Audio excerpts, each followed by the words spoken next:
Hey, good morning, everybody. Yeah, I wanted to take a little time this morning and talk to you about something that I hear all the time that actually, really sets people back, and it sometimes they lose hope because they don't have the correct knowledge or the correct thinking, and so I don't like to get too lost in the weeds. Guys like me usually just like, hey, show me what to do, tell me what to do, kind of thing. But I think it's really important, especially in this instance, that you know why you're doing what you're doing. And so I hear a lot about people talking about, well, I've just got bad genetics. I can't do this or I can't do that because I have bad genetics. And I hear them talking about that frequently. And while that could be true, I'm not saying genetics don't matter at all. I'm saying that we give genetics way too much emphasis.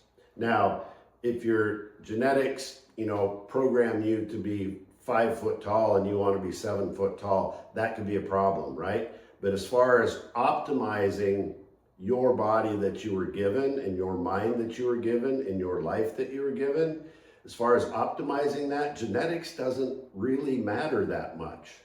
Okay, and we really need to be clear on this. So I don't want to get too lost in the weeds, but I'm going to try to explain this in a way that's understandable, and also in a way that will cause you to take some different action moving forward. I know everybody's working on their New Year's resolutions. I see all these people showing up at the gym that you never see all year, and then honestly, it's just crazy. Within 2-3 weeks, a month at the most, it's back to the same old people again. And I just hate to see that, because I know those people that are quitting because they're not seeing results, number one, and number two, they really haven't grown into that person that they want to be. They haven't changed their identity. So let me get into this whole genetics thing a little bit and try to explain it in a way that'll help you understand. And don't feel bad if you don't understand this, because quite honestly, there's a whole bunch of doctors. There's the preponderance, the majority of doctors don't understand it at this level because they weren't taught it at this level. And that doesn't mean they're bad, and that doesn't mean they don't have the best of intentions by any means. I'm not throwing them under the bus, because I was one, but we need to understand this, because this is our life, our body that we're dealing with here, okay? So the first thing to understand is the human body has about 50 trillion cells. That's a big, big number, 50 trillion cells. And everything is controlled by our cells. We look at the body and think that there's, all these other things that are controlling it. But when you really drill down, it's 50 trillion little cells, okay? And when I was in school, I was taught that the nucleus was the brain of the cell. And I think probably all of you were too. The DNA is in the nucleus, and that's the brain, and that's what contains the genetic code, and that's what controls us, right?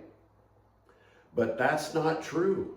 That's not even close to being true, because what I know is if you go in and enucleate a cell, that's just a big fancy word for taking the nucleus out of a cell.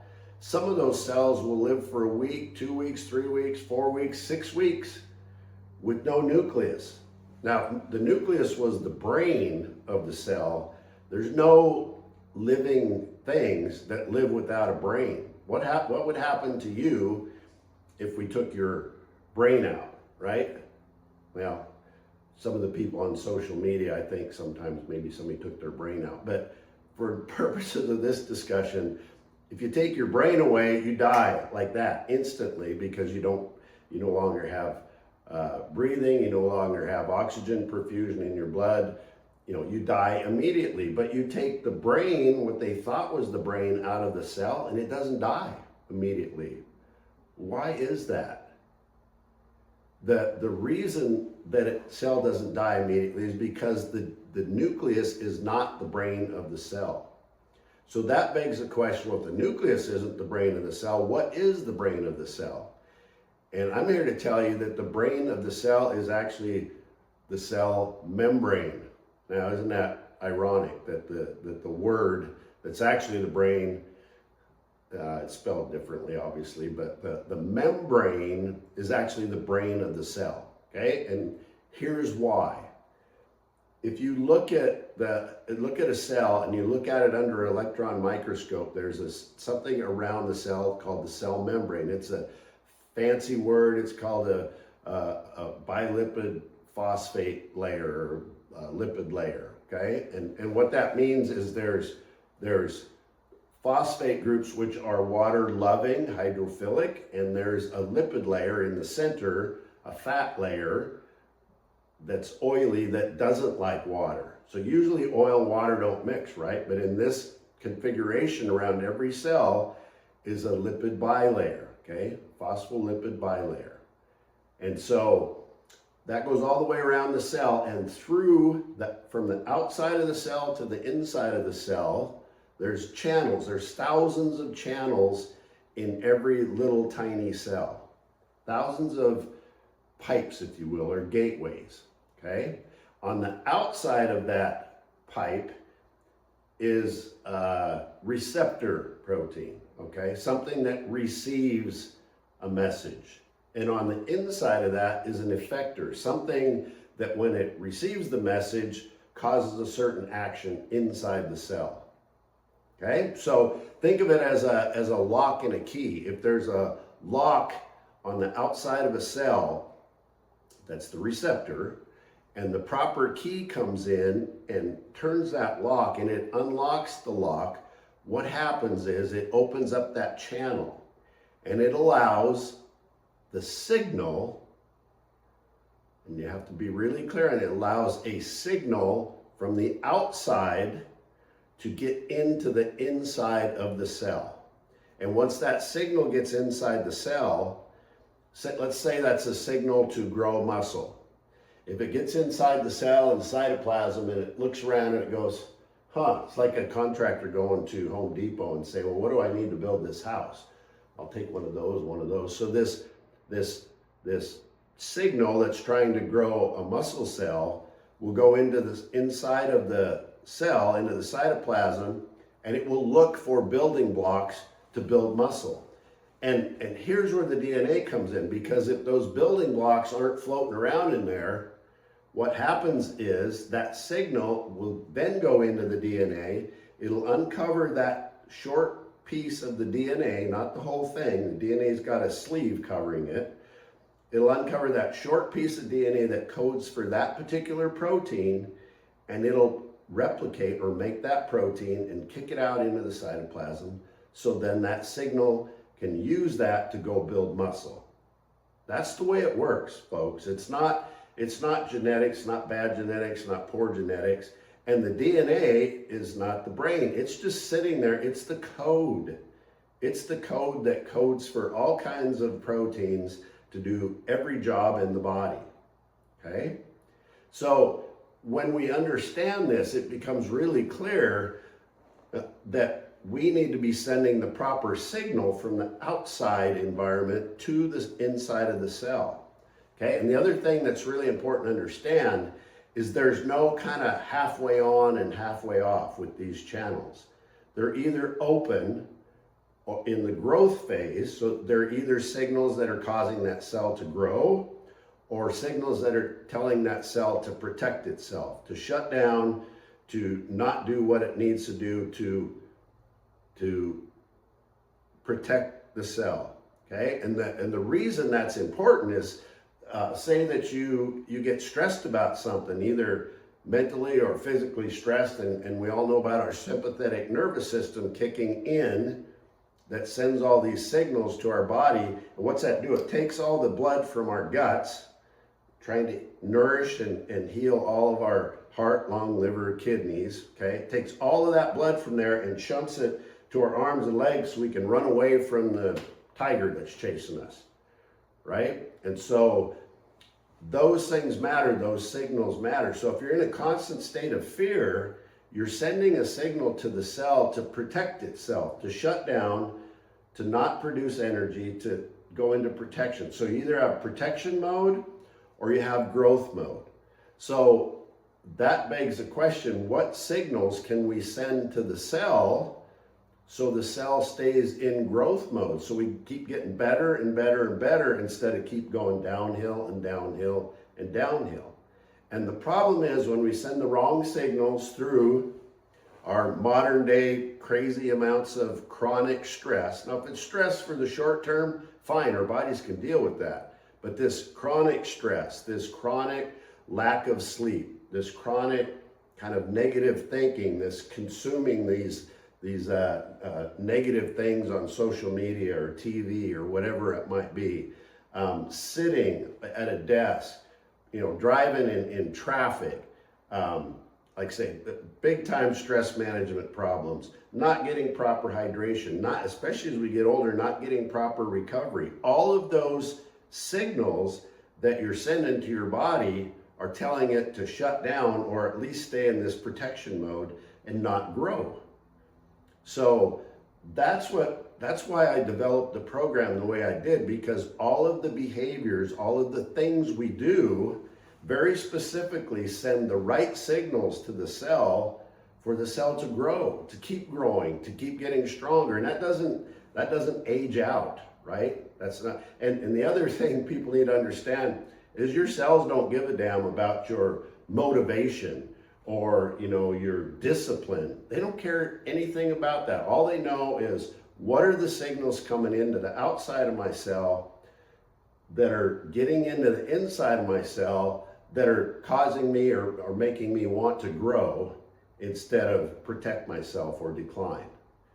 Okay, so I would just really ask you to think about all of these things. I mean, nutrition, what foods are you eating? What signals are you sending to your cell? Because I'm telling you, if you get this stuff right, the levels of disease, the levels of melees, of tiredness, of decreasing strength, all of those things go away. They get reversed completely. I don't care what your genetics are. Okay, and you may not be Arnold Schwarzenegger. You may look more like Danny DeVito. And if you don't know who those people are, you're probably not listening to me anyhow. But the point is, you can be the best damn version of Danny DeVito. You can be the best version of Arnold Schwarzenegger. You can be the best version of yourself, bar none, if you would start paying attention to what signals you're sending to your cells. And all these little things matter. It's just, I get people reach out to me all the time and like, well, what's the secret sauce? What's the, what do I need to do? What's the one thing? And there is no one thing. It's a whole series of little things that need to be done to make this happen. And here's another thing, and I don't want to get too lost in the weeds, but guess what? These signals also come in the form of perceptions. And perceptions also come from the outside environment, right? How we think, what we see, how we interpret what we think, how we interpret what we see. And all of those things, all of those perceptions, beliefs, are also signaling the cell. Okay, so a lot of people have these unconscious programs, these tape players, that are running in the back of their mind that were taught to them by well-meaning people from the age of 0, yeah, I said 0, not 1, while they're still in the womb, to 6, 7 years old. It's almost all unconscious behavior. When you watch little kids, there's almost no conscious behavior. It's unconscious behavior that they're just repeating from people that have shown them certain things. And if they're shown good things, healthy things, then that's great. But a lot of them are shown things that maybe aren't so good for them. And so they have these unconscious programs running around in their mind that money is bad, that, I'm not good enough, all of these things. And then when they become adults, they can't figure out why they can't maximize their genetics. And it's all because these beliefs have been programmed. And now those become perceptions of the world, right? That we get through our eyes. If you think about it, the human body, our full body is just a glimpse of what a cell looks like. So our bodies have receptors on the outside, right? They're called eyes, nose, taste, feeling. You don't have to put your hand on a stove and get burned and you don't have to consciously pull your hand away from that, that happens automatically, okay? And so it's really important that we understand all these things. And so we can send all the proper signals to the cell by doing the right things, by nutrition and training and all that stuff. But if we're sending the wrong signals from our unconscious mind because of some of these limiting beliefs that we have, that can be just as detrimental. So, you know, that's why it's so important to have a program or a system that you can follow that tracks everything with somebody that understands all of this stuff. When you have a system that tracks things and you start to get results, then you can get motivation, right? And when you have the motivation in the system and the results, and you do that long enough over time, then you create discipline, and the rest is, it's easy, because that just becomes a part of your life, and that's who you are. So anyhow, I hope I didn't lose you too much. If you have questions about that, reach out, send me a message, comment Anti-Fragile, which is the name of my book. I'd love for you guys to read that because it explains some of these principles. And reach out, send me a message, and I'll be glad to have a conversation with you about any of this. If it's confusing, or you want to learn more, or you want to learn how we track all of these things in my program, however I can help, that's what I'm here for. So thanks for listening today. I'd love you to leave a comment so I can know if you have any things that I didn't cover clearly enough. I'm here for you. So take care. Cheers. Happy New Year. And go Montana State Bobcats. We won the national championship last night. That was super cool. Super stressful, but super cool. So take care.